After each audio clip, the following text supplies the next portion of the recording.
পায়ে কদম মুচি করে পায়ে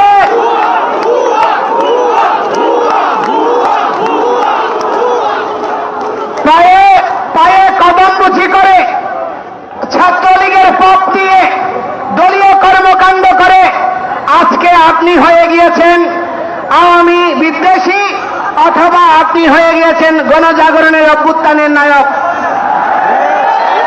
আমরা হিন্দুরা যারা দীর্ঘকাল আওয়ামী লীগের সময়ও প্রত্যক্ষভাবে আপনার আন্দোলন করেছি, মাঠে নিপীড়িত হয়েছি, আমাদেরকে আপনারা আওয়ামী লীগের টেক দেবেন এই পরিস্থিতি আমরা মেনে নেব না।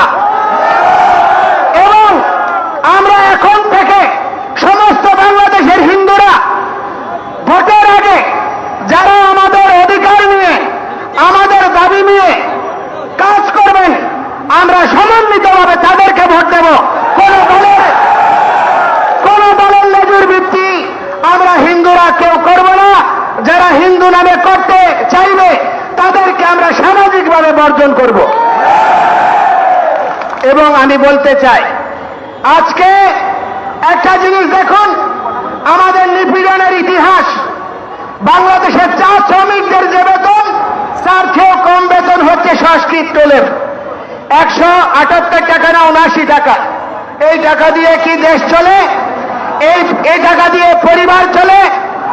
অথচ আমাদের সংস্কৃত টোলগুলোকে ধ্বংস করা হয়েছে।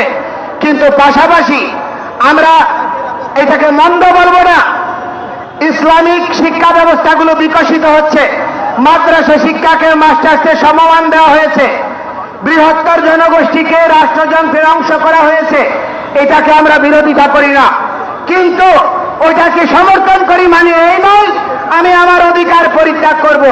সুতরাং সংস্কৃত এবং পালির অধিকার, এই ভোটগুলোকে যথার্থ বাস্তবায়ন করে রাষ্ট্রযন্ত্রে আমাদের নৈতিক অধিকার, বেঁচে থাকার অধিকারকে মেনে নিতে হবে। আর আমি আপনাদেরকে একটি কথা বলতে চাই, দুর্গাপূজা এসেছে, আমার কাছে বিভিন্ন পর্যায় থেকে আমি তথ্য পাচ্ছি এই দুর্গাপূজা নিয়ে আরেকটা রক্তাক্ত একুশের ফাইতারা করছে বিভিন্ন রাজনৈতিক গোষ্ঠী। এই জন্য এবার কোন হিন্দু আপনারা পূজাতে বেড়াতে যাবেন না, কোন হিন্দু ডিজে বাজাবেন না, কোন হিন্দু অতিরিক্ত লাইটিং করে অন্যের পকেট ভারী করবেন না। ওই বর্ধিত টাকা দিয়ে যুবকদেরকে খাবার দিয়ে তাদেরকে পরিপোষণ করে তাদেরকে প্রতিটি মন্দিরকে